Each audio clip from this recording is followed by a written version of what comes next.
História não é opinião.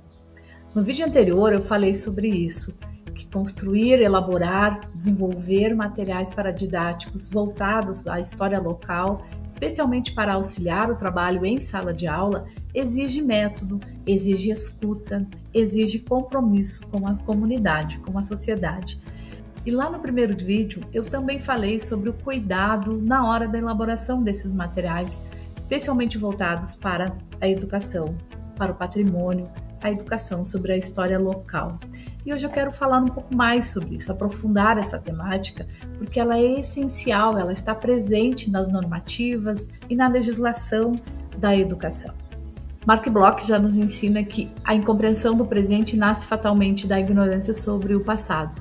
E quando nós estamos falando sobre história local, nós estamos falando não apenas de fatos antigos, mas da leitura interpretativa do tempo presente.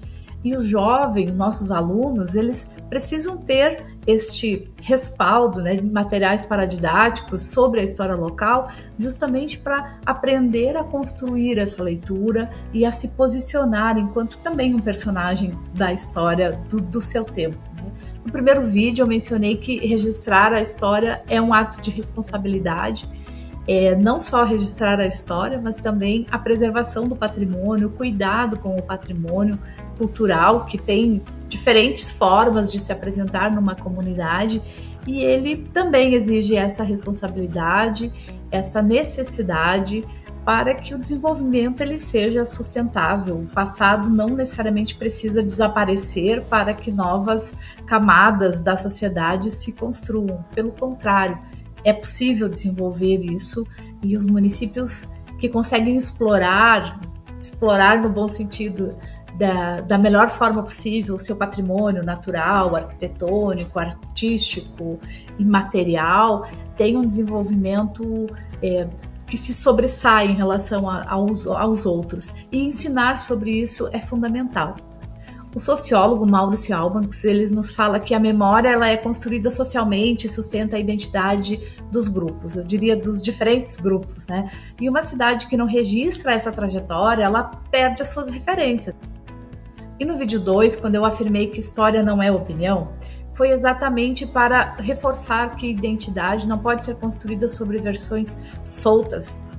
O historiador definiu como vai ser registrada essa memória, ele precisa das narrativas pessoais, ele precisa das narrativas das comunidades, o entendimento, os diferentes olhares sobre aquela história para construir uma pesquisa estruturada, porque identidade não é improviso, né? É uma construção coletiva, e nós, historiadores, escritores, nós somos os mediadores dessa construção, nós registramos, mas não podemos também desenvolver somente o nosso ponto de vista, né? Aliás, o nosso ponto de vista não é o mais importante. O mais importante é o registro das vivências e a construção de um trabalho representativo e colaborativo para pautar esse conteúdo dentro da sala de aula. Mas o município não sabe fazer, não tem quem faça. Bom, a gente consegue ajudar vocês nesse sentido. É para isso também que esses vídeos estão sendo gravados, com esse propósito de dizer, existem profissionais, muitos profissionais, né? Não só eu, mas existem muitos profissionais que desenvolvem esse trabalho e que produzem esse material. E se os professores, mas a nossa secretaria, os nossos professores desenvolveram esse trabalho, nos chama que a gente ajuda a editorar eles também, né? Mas continuando, hoje eu separei este vídeo em pequenos blocos, né, também para falar sobre história, sobre memória, sobre materiais paradidáticos, como se elabora, onde vocês buscam as pessoas certas para fazer esse trabalho, e falar daí sobre a história local como um patrimônio. Jacques Le Goff afirma que a memória é um elemento essencial da identidade individual e coletiva. E as vivências, todas as questões individuais, elas compõem sim parte deste coletivo. E quando a memória ela é pesquisada, sistematizada, publicada, ela deixa então de ser apenas uma lembrança, de pertencer apenas àquele indivíduo que a detém. Ela faz parte desse registro, ela passa a compor essa coletividade e passa a compor o patrimônio cultural. o patrimônio coletivo. E isso é essencial porque tira aquela ideia de que a história, que o patrimônio é aquele material, aqueles pertences de uma elite, de só uma parte da sociedade.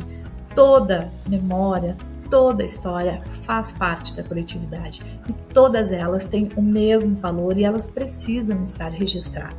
Patrimônio cultural não é apenas o que é visível, mas é também o que é narrado. Essa oralidade é muito importante. A oralidade, para nós, pesquisadores, ela é um documento também.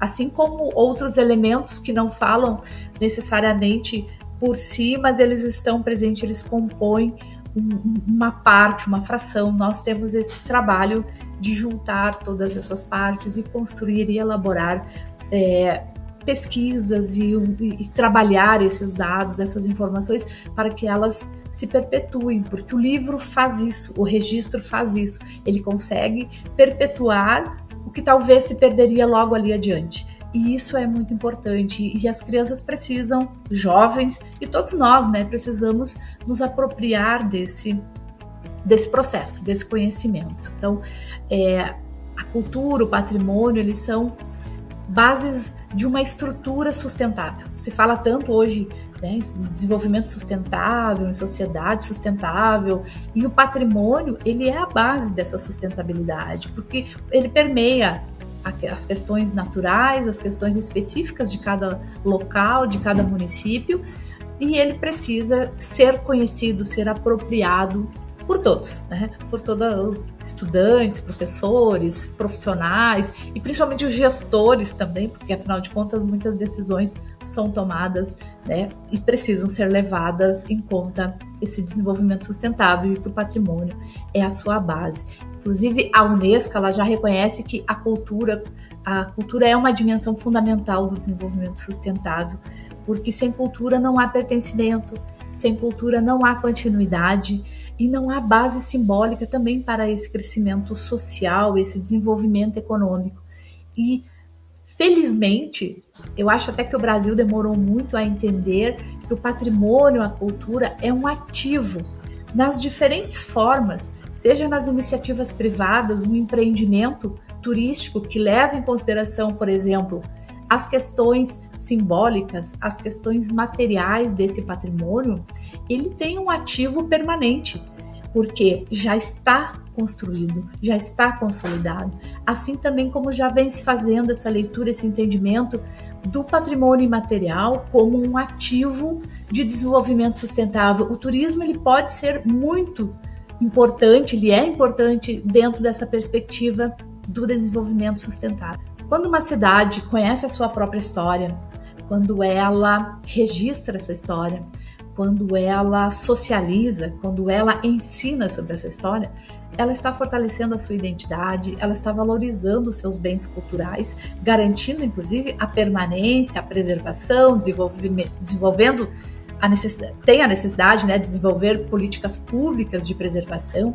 Ela está criando estratégias de desenvolvimento que estão enraizadas na sua identidade. Ela não precisa inventar a roda, ela não precisa inventar algo muito estrambólico, muito... Por quê? Porque ela tem características próprias, porque ela tem patrimônio.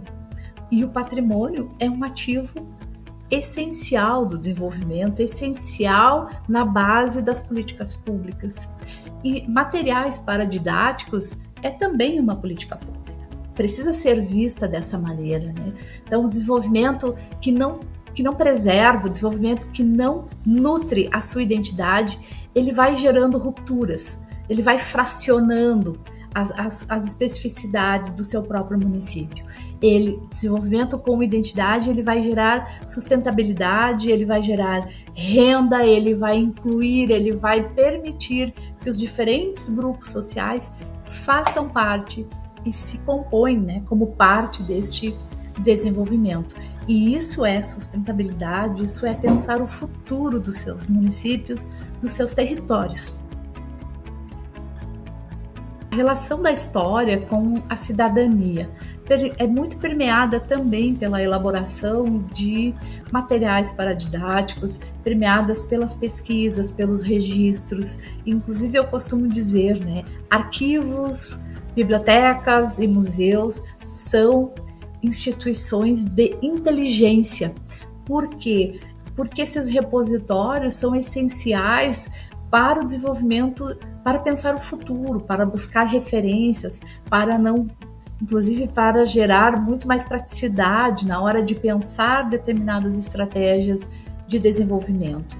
O historiador José Murilo de Carvalho, lá das épocas das aulas da professora Eliane, ele fala sobre a construção da cidadania, que ela está muito ligada à consciência histórica.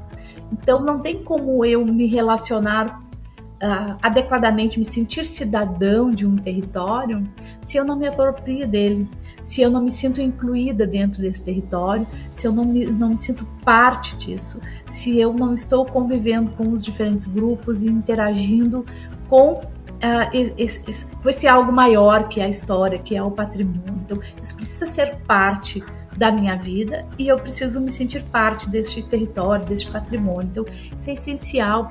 A gente chama da consciência histórica realmente, né? Me sentir como parte, como um indivíduo presente e participante dessa história. Né?